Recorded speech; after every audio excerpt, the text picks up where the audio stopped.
Chapter 6 Baskerville Hall. Sir Henry Baskerville and Dr. Mortimer were ready upon the appointed day, and we started as arranged for Devonshire. Mr. Sherlock Holmes drove with me to the station and gave me his last parting injunctions and advice. "I will not bias your mind by suggesting theories or suspicions, Watson," said he. "I wish you simply to report facts in the fullest possible manner to me, and you can leave me to do the theorizing." "What sort of facts?" I asked. "Anything which may seem to have a bearing, however indirect, upon the case, and especially the relations between young Baskerville and his neighbours, or any fresh particulars concerning the death of Sir Charles. I have made some inquiries myself in the last few days, but the results have, I fear, been negative. One thing only appears to be certain, and that is that Mr. James Desmond, who is the next heir, is an elderly gentleman of a very amiable disposition, so that this persecution does not arise from him. I really think that we may eliminate him entirely from our calculations. There remain the people who will actually surround Sir Henry Baskerville upon the moor. Would it not be well in the first place to get rid of this Barrymore couple? By no means. You could not make a greater mistake. If they are innocent, it would be a cruel injustice, and if they are guilty, we should be giving up all chance of bringing it home to them. No, no, we will preserve them upon our list of suspects. Then there is a groom at the Hall, if I remember right. There are 2 moorland farmers. There is our friend Dr. Mortimer, whom I believe to be entirely honest, and there is his wife, of whom we know nothing. There is this naturalist, Stapleton, and there is his sister, who is said to be a young lady of attractions. There is Mr. Frankland, of Laughter Hall, who is also an unknown factor, and there are 1 or 2 other neighbours. These are the folk who must be your very special study. I will do my best. You have arms, I suppose? Yes, I thought it as well to take them. Most certainly. Keep your revolver near you night and day, and never relax your precautions. Our friends had already secured a first-class carriage and were waiting for us upon the platform. "No, we have no news of any kind," said Dr. Mortimer in answer to my friend's questions. "I can swear to one thing, and that is that we have not been shadowed during the last 2 days. We have never gone out without keeping a sharp watch, and no one could have escaped our notice. You have always kept together, I presume? Except yesterday afternoon. I usually give up one day to pure amusement when I come to town, so I spent it at the Museum of the College of Surgeons. And I went to look at the folk in the park," said Baskerville. "But we had no trouble of any kind." "It was imprudent, all the same," said Holmes, shaking his head and looking very grave. "I beg, Sir Henry, that you will not go about alone. Some great misfortune will befall you if you do. Did you get your other boot?" "No, sir, it is gone forever." "Indeed. That is very interesting. Well, good-bye," he added as the train began to glide down the platform. "Bear in mind, Sir Henry, one of the phrases in that queer old legend which Dr. Mortimer has read to us, and avoid the moor in those hours of darkness when the powers of evil are exalted." I looked back at the platform when we had left it far behind, and saw the tall, austere figure of Holmes standing motionless and gazing after us. The journey was a swift and pleasant one, and I spent it in making the more intimate acquaintance of my 2 companions and in playing with Dr. Mortimer's spaniel. In a very few hours the brown earth had become ruddy, the brick had changed to granite, and red cows grazed in well-hedged fields where the lush grasses and more luxuriant vegetation spoke of a richer, if a damper, climate. Young Baskerville stared eagerly out of the window, and cried aloud with delight as he recognized the familiar features of the Devon scenery. "I've been over a good part of the world since I left it, Dr. Watson," said he, "but I have never seen a place to compare with it." "I never saw a Devonshire man who did not swear by his county," I remarked. "It depends upon the breed of men quite as much as on the county," said Dr. Mortimer. A glance at our friend here reveals the rounded head of the Celt, which carries inside it the Celtic enthusiasm and power of attachment. Poor Sir Charles's head was of a very rare type, half Gaelic, half Ivernian in its characteristics. "But you were very young when you last saw Baskerville Hall, were you not?"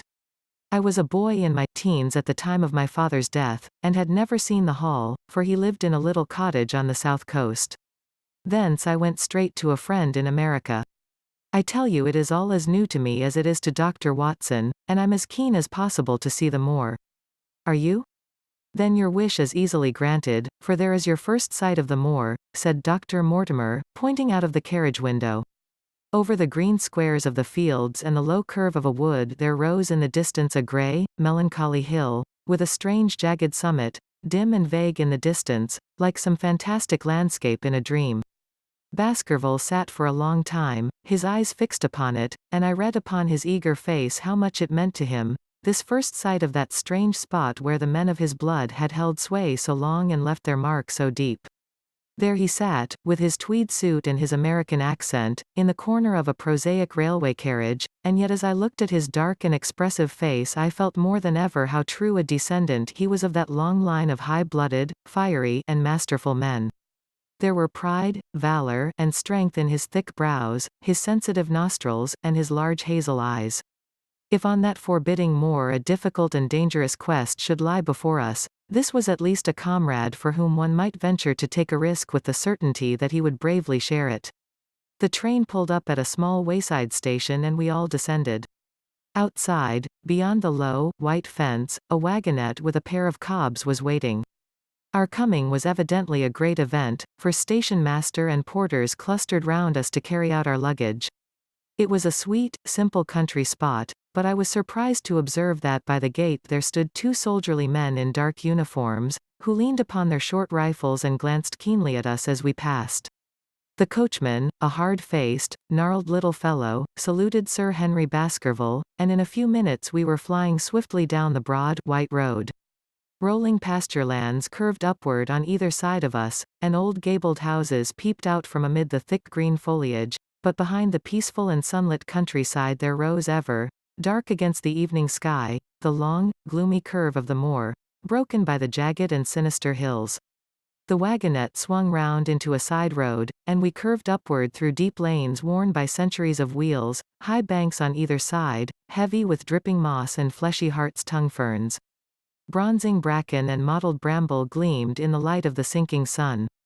Still steadily rising, we passed over a narrow granite bridge, and skirted a noisy stream which gushed swiftly down, foaming and roaring amid the grey boulders.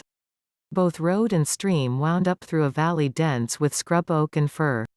At every turn Baskerville gave an exclamation of delight, looking eagerly about him and asking countless questions. To his eyes all seemed beautiful, but to me a tinge of melancholy lay upon the countryside, which bore so clearly the mark of the waning year. Yellow leaves carpeted the lanes and fluttered down upon us as we passed. The rattle of our wheels died away as we drove through drifts of rotting vegetation, sad gifts, as it seemed to me, for nature to throw before the carriage of the returning heir of the Baskervilles. "Holloa!" cried Dr. Mortimer, "what is this?" A steep curve of heath-clad land, an outlying spur of the moor, lay in front of us. On the summit, hard and clear like an equestrian statue upon its pedestal, was a mounted soldier, dark and stern, his rifle poised ready over his forearm. He was watching the road along which we traveled. "What is this, Perkins?" asked Dr. Mortimer. Our driver half turned in his seat. "There's a convict escaped from Princetown, sir. He's been out 3 days now, and the warders watch every road and every station, but they've had no sight of him yet. The farmers about here don't like it, sir, and that's a fact. Well, I understand that they get £5 if they can give information." "Yes, sir, but the chance of £5 is but a poor thing compared to the chance of having your throat cut. You see, it isn't like any ordinary convict. This is a man that would stick at nothing." "Who is he, then?" "It is Selden, the Notting Hill murderer." I remembered the case well, for it was one in which Holmes had taken an interest on account of the peculiar ferocity of the crime and the wanton brutality which had marked all the actions of the assassin. The commutation of his death sentence had been due to some doubts as to his complete sanity, so atrocious was his conduct. Our wagonette had topped a rise and in front of us rose the huge expanse of the moor, mottled with gnarled and craggy cairns and tors. A cold wind swept down from it and set us shivering. Somewhere there, on that desolate plain, was lurking this fiendish man, hiding in a burrow like a wild beast, his heart full of malignancy against the whole race which had cast him out. It needed but this to complete the grim suggestiveness of the barren waste, the chilling wind, and the darkling sky. Even Baskerville fell silent and pulled his overcoat more closely around him. We had left the fertile country behind and beneath us. We looked back on it now, the slanting rays of a low sun turning the streams to threads of gold and glowing on the red earth new turned by the plough and the broad tangle of the woodlands. The road in front of us grew bleaker and wilder over huge russet and olive slopes, sprinkled with giant boulders. Now and then we passed a moorland cottage, walled and roofed with stone, with no creeper to break its harsh outline. Suddenly we looked down into a cup-like depression, patched with stunted oaks and firs which had been twisted and bent by the fury of years of storm. Two high, narrow towers rose over the trees. The driver pointed with his whip. "Baskerville Hall," said he. Its master had risen and was staring with flushed cheeks and shining eyes. A few minutes later we had reached the lodge gates, a maze of fantastic tracery in wrought iron, with weather-bitten pillars on either side, blotched with lichens, and surmounted by the boars' heads of the Baskervilles. The lodge was a ruin of black granite and bared ribs of rafters, but facing it was a new building, half-constructed, the first fruit of Sir Charles's South African gold. Through the gateway we passed into the avenue, where the wheels were again hushed amid the leaves, and the old trees shot their branches in a somber tunnel over our heads. Baskerville shuddered as he looked up the long, dark drive to where the house glimmered like a ghost at the farther end. "Was it here?" he asked in a low voice. No, the yew alley is on the other side." The young heir glanced round with a gloomy face. "It's no wonder my uncle felt as if trouble were coming on him in such a place as this," said he. "It's enough to scare any man. I'll have a row of electric lamps up here inside of 6 months, and you won't know it again, with a 1,000-candle power Swan and Edison right here in front of the hall door." The avenue opened into a broad expanse of turf, and the house lay before us. In the fading light I could see that the center was a heavy block of building from which a porch projected. The whole front was draped in ivy, with a patch clipped bare here and there where a window or a coat of arms broke through the dark veil. Greater than from this central block rose the twin towers, ancient, crenellated, and pierced with many loopholes. To right and left of the turrets were more modern wings of black granite. A dull light shone through heavy mullioned windows, and from the high chimneys which rose from the steep, high-angled roof there sprang a single black column of smoke. "Welcome, Sir Henry. Welcome to Baskerville Hall." A tall man had stepped from the shadow of the porch to open the door of the wagonette. The figure of a woman was silhouetted against the yellow light of the hall. She came out and helped the man to hand down our bags. "You don't mind my driving straight home, Sir Henry?" said Dr. Mortimer. "My wife is expecting me." "Surely you will stay and have some dinner?" "No, I must go. I shall probably find some work awaiting me. I would stay to show you over the house, but Barrymore will be a better guide than I. Goodbye, and never hesitate night or day to send for me if I can be of service." The wheels died away down the drive while Sir Henry and I turned into the hall, and the door clanged heavily behind us. It was a fine apartment in which we found ourselves, large, lofty, and heavily raftered with huge box of age-blackened oak. In the great old-fashioned fireplace behind the high iron dogs a log fire crackled and snapped. Sir Henry and I held out our hands to it, for we were numb from our long drive. Then we gazed round us at the high, thin window of old stained glass, the oak paneling, the stags' heads, the coats of arms upon the walls, all dim and somber in the subdued light of the central lamp. "It's just as I imagined it," said Sir Henry. "Is it not the very picture of an old family home? To think that this should be the same hall in which for 500 years my people have lived. It strikes me solemn to think of it." I saw his dark face lit up with a boyish enthusiasm as he gazed about him. The light beat upon him where he stood, but long shadows trailed down the walls and hung like a black canopy above him. Barrymore had returned from taking our luggage to our rooms. He stood in front of us now with the subdued manner of a well-trained servant. He was a remarkable-looking man, tall, handsome, with a square black beard and pale, distinguished features. "Would you wish dinner to be served at once, sir? Is it ready?" "In a very few minutes, sir. You will find hot water in your rooms." My wife and I will be happy, Sir Henry, to stay with you until you have made your fresh arrangements, but you will understand that under the new conditions this house will require a considerable staff. What new conditions? I only meant, sir, that Sir Charles led a very retired life, and we were able to look after his wants. You would, naturally, wish to have more company, and so you will need changes in your household. Do you mean that your wife and you wish to leave? Only when it is quite convenient to you, sir. But your family have been with us for several generations, have they not? I should be sorry to begin my life here by breaking an old family connection. I seem to discern some signs of emotion upon the butler's white face. I feel that also, sir, and so does my wife. But to tell the truth, sir, we were both very much attached to Sir Charles, and his death gave us a shock and made these surroundings very painful to us. I fear that we shall never again be easy in our minds at Baskerville Hall. But what do you intend to do? I have no doubt, sir, that we shall succeed in establishing ourselves in some business. Sir Charles's generosity has given us the means to do so. And now, sir, perhaps I had best show you to your rooms. A square balustraded gallery ran round the top of the old hall, approached by a double stair. From this central point 2 long corridors extended the whole length of the building, from which all the bedrooms opened.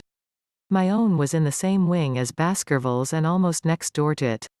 These rooms appeared to be much more modern than the central part of the house, and the bright paper and numerous candles did something to remove the somber impression which our arrival had left upon my mind. But the dining room which opened out of the hall was a place of shadow and gloom. It was a long chamber with a step separating the dais where the family sat from the lower portion reserved for their dependents. At one end a minstrel's gallery overlooked it. Black beams shot across above our heads, with a smoke-darkened ceiling beyond them. With rows of flaring torches to light it up, and the color and rude hilarity of an old-time banquet, it might have softened. But now, when two black-clothed gentlemen sat in the little circle of light thrown by a shaded lamp, one's voice became hushed and one's spirit subdued. A dim line of ancestors, in every variety of dress, from the Elizabethan knight to the buck of the Regency, stared down upon us and daunted us by their silent company. We talked little, and I for one was glad when the meal was over and we were able to retire into the modern billiard room and smoke a cigarette. My word, it isn't a very cheerful place, said Sir Henry. I suppose one can tone down to it, but I feel a bit out of the picture at present. I don't wonder that my uncle got a little jumpy if he lived all alone in such a house as this. However, if it suits you, we will retire early tonight, and perhaps things may seem more cheerful in the morning. I drew aside my curtains before I went to bed and looked out from my window. It opened upon the grassy space which lay in front of the hall door. Beyond, two copses of trees moaned and swung in a rising wind. A half-moon broke through the rifts of racing clouds. In its cold light I saw beyond the trees a broken fringe of rocks, and the long, low curve of the melancholy moor. I closed the curtain, feeling that my last impression was in keeping with the rest. And yet it was not quite the last. I found myself weary and yet wakeful, tossing restlessly from side to side, seeking for the sleep which would not come. Far away a chiming clock struck out the quarters of the hours, but otherwise a deathly silence lay upon the old house. And then suddenly, in the very dead of the night, there came a sound to my ears, clear, resonant, and unmistakable. It was the sob of a woman, the muffled, strangling gasp of one who is torn by an uncontrollable sorrow. I sat up in bed and listened intently. The noise could not have been far away and was certainly in the house. For half an hour I waited with every nerve on the alert, but there came no other sound save the chiming clock and the rustle of the ivy on the wall.